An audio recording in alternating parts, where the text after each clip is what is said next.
Well, thank you, Chairman Saylor and the committee. I wanted to just kind of relate that when the State Board talked about the quality goals of education when they began, and they had an assessment that they started in 1965. That was the EQA. I was the parent that filed the federal complaint against the Pennsylvania EQA. Pennsylvania was forced to withdraw the Pennsylvania EQA because they were testing attitudes, values, and opinions and beliefs. So I'm actually pretty much an expert at reading contracts from Pennsylvania. Also, with the resolution of that complaint, Pennsylvania was forced to implement a policy on the state level. It's called Basic Education Circular 8-90 that stated that Pennsylvania would never do that again. They would never test attitudes again. And I will have to say that we had found just recently that the State Board and the Department of Ed is trying to implement that again, and that's for later on in the discussion. When you were referring to your House Resolution 338 when you began, and you stated that the House would want local control, they didn't want a model curriculum, they didn't want a national standardized test, they didn't want it to be burdensome, they wanted to protect the privacy of children. I can tell you that the Pennsylvania Department of Ed is violating every one of those right now. And I think it would be really important to give an overview, just briefly, about the Common Core. And it was stated that, it was actually a memorandum or a contract that the state went into. It is the contract was accepted in 45 different states. The thing that most people do not realize that the Common Core was actually a power shift away from the local district, more toward the state, creating a graduation requirement, which of course one would be the Keystone exams. But more importantly, what that did was also standardize the data elements also for computer retrieval. So not only were they stating that every child had to meet specific outcomes, that's a huge power shift, where before it was the local district that was creating the standard and the teacher in the classroom. So what you have is somewhat of federal encroachment by having standards that are coming down upon the states.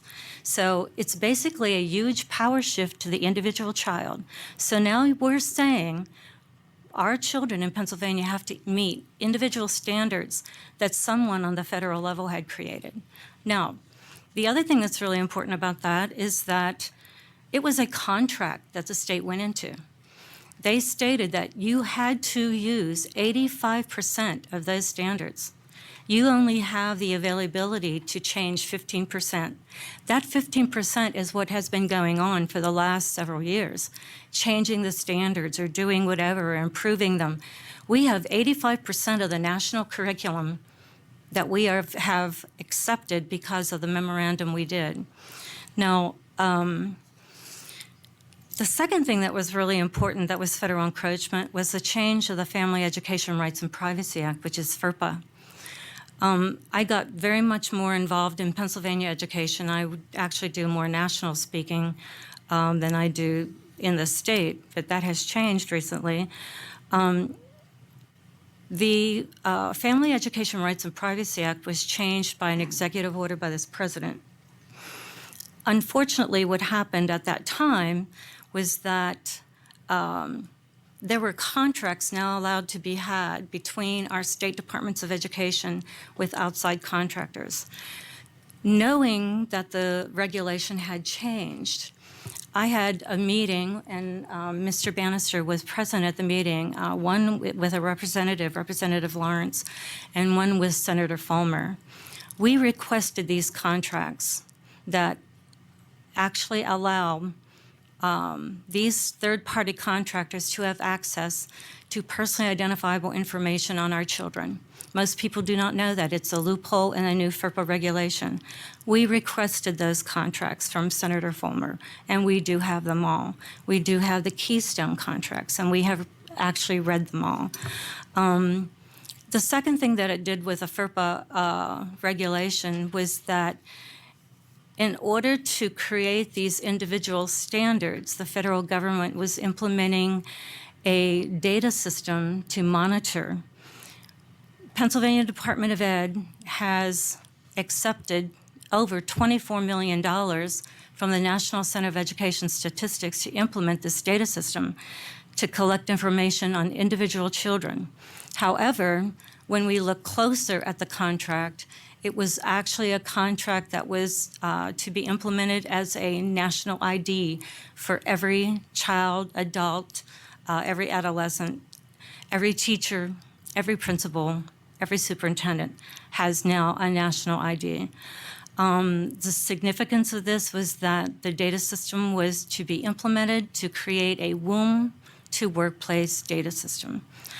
This is a huge invasion of privacy. The personally identifiable information, the definition expands beyond reading and math. It expands to voice prints, fingerprints, DNA strands, et cetera, that can be accessed by these third-party contractors without informed written parental consent. Parents do not know about it. Legislators don't know about it. These contracts are extremely important because this is violating the privacy of our children and our families. And of course, this is all on individual students. Every student was given a unique national ID. So in 2007 was the last where they had implemented and added children who were being born, and all the way into retirement. They included the information on wages from the Department of Labor. So this information is being transferred not only within the Department of Education to third-party contractors, but also to the Department of Labor and et cetera. So the third aspect that I wanted to talk about was Pennsylvania's acceptance of the ESEA flexibility waiver, which was No Child Left Behind. And one thing that I do want to comment on, and I actually love the last part of your bill, Representative Tobash, saying that you want to get rid of these, the keystones. However, on sentence 17, 18, and 19, you state, as required by No Child Left Behind with a statute or any successor statute, which meant that you actually just put federal statute into state law. And I would ask that we remove that so that we are not beholden to the federal government.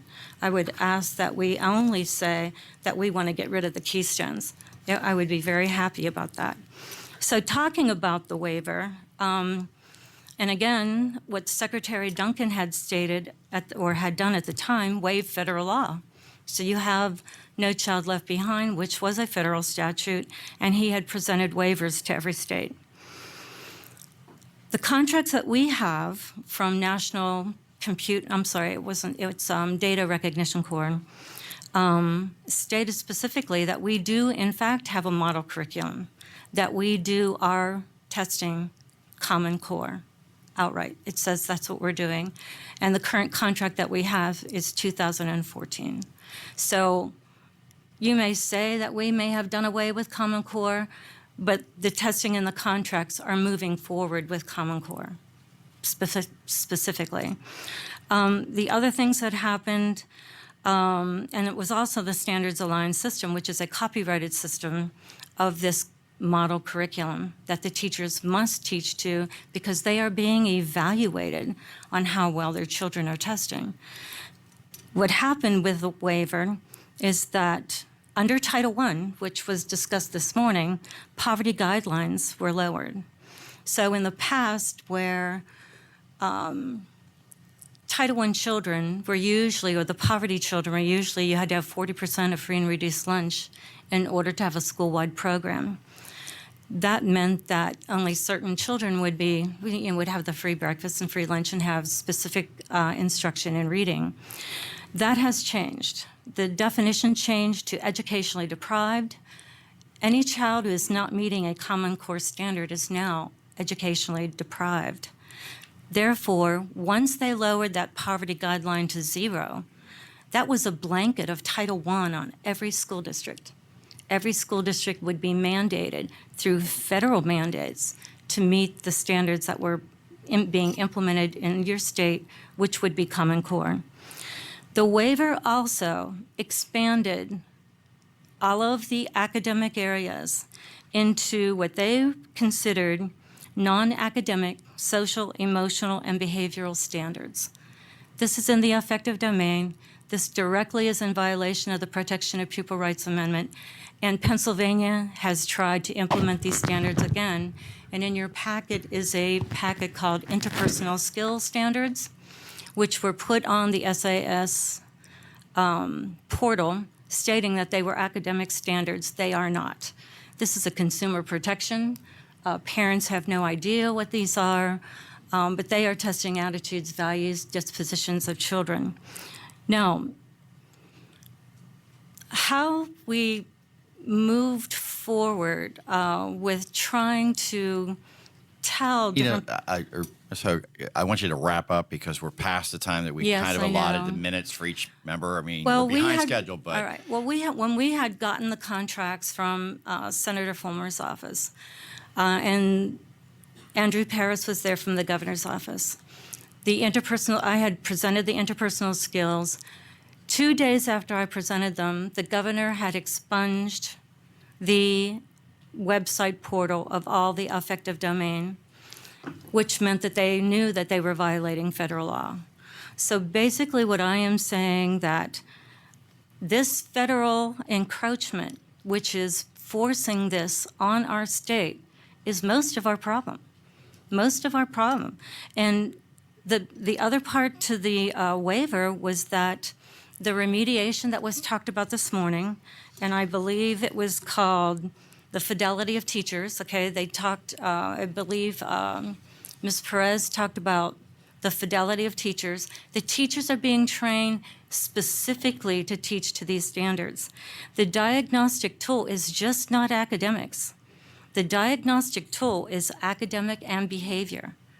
So when they talk about response to intervention, when they talk about the positive behavior intervention supports, we're talking about interventions in the area of attitudes, values, opinions, beliefs, dispositions of children that are in violation of federal law. Thank you. Representative Tobash. I just want to thank the panel for their testimony. We've brought it back here to just briefly touching on the point of the legislation. I'm sorry, could you speak up? I can't hear you very well. I thank you for your testimony. I appreciate you bringing it back just briefly to the bill. I'm happy to talk about the wording in the bill that we have in front of us today. You brought up some issues right here that we got to discuss in a different forum.